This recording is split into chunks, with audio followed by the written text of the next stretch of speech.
Assalamualaikum warahmatullahi wabarakatuh. Di sini saya Raffi Januar. Saya Jarus Sadan Mediamsa. Saya ingin presentasikan fungsi logika kombinasi decoder dan encoder. Di sini saya ingin menjelaskan pengertian decoder. Decoder adalah sebuah rangkaian logika yang berfungsi untuk mengkonversi sinyal biner dari input menjadi keluaran unik yang bersesuaian dengan kombinasi input tersebut. Decoder umumnya memiliki input jalur yang menghasilkan 2/2 jalur output. Misalnya pada 2/4 decoder terdapat 2 input yang dapat menghasilkan 4 keluaran berbeda. Cara kerja decoder berdasarkan pada kombinasi input biner yang diubah menjadi satu jalur output yang aktif. Misalnya pada 2/4 decoder, kombinasi input 00 akan mengaktifkan keluaran tertentu. Hasil satu input yang aktif pada satu sesuai dengan kombinasi biner input yang diberikan. Sebagai ilustrasinya, jika inputnya adalah 00, maka yang hanya keluaran yang 0 yang aktif. Jika inputnya adalah 01, maka hanya keluaran 1 yang aktif, dan sebagainya.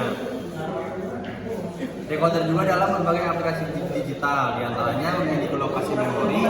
Memilih lokasi memori dalam sistem memori komputer. Decoder digunakan untuk menentukan alamat memori mana yang akan diakses atau diaktifkan berdasarkan alamat biner yang diterima.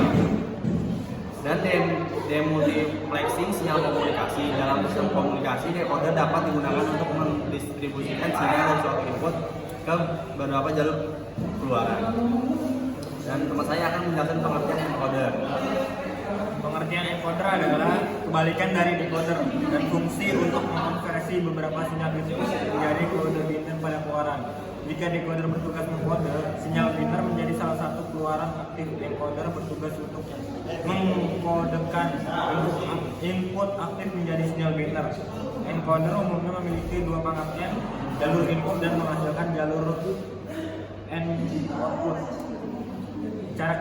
Cara kerja encoder didasarkan pada pengaktifan salah satu input untuk menghasilkan keluaran biner. Misalnya pada 42, encoder terdapat 4 jalur input 10, 11, 12, dan 13 yang hanya satu di antara yang dapat aktif pada satu waktu. Keluaran dari encoder adalah 2 bit yang mewakili input aktif.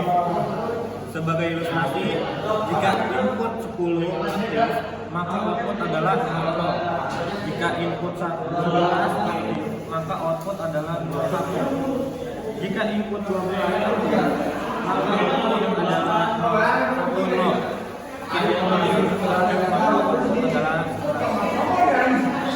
Aplikasi encoder. Beberapa aplikasi utama dari encoder meliputi pengkodaan data pada keyboard komputer. Saat tombol ditekan, encoder mengubah posisi fisik tombol tersebut menjadi kode biner yang dapat dibaca oleh prosesor. Kompresi data pada sistem transmisi, encoder dapat mengubah data yang panjang menjadi kode biner yang efikas untuk mempermudah proses transmisi atau penyimpanan. Sensor dan robotika. Dalam sistem sensor, encoder digunakan untuk mengubah informasi dari berbagai data kode biner untuk memudahkan pemrosesan dan analisis data. Perbandingan antara decoder dan encoder. Decoder maupun encoder memiliki fungsi yang berkebalikan, namun keduanya sangat penting dalam sistem digital dan perangkat elektronik. Decoder mengubah kode biner menjadi sinyal yang bisa mengaktifkan satu jalur, sementara encoder mengubah satu input aktif menjadi kode biner pada output. Ya, presentasi dari kami. Sebelumnya mohon maaf. Wabillahi taufiq wal hidayah. Wassalamualaikum warahmatullahi wabarakatuh.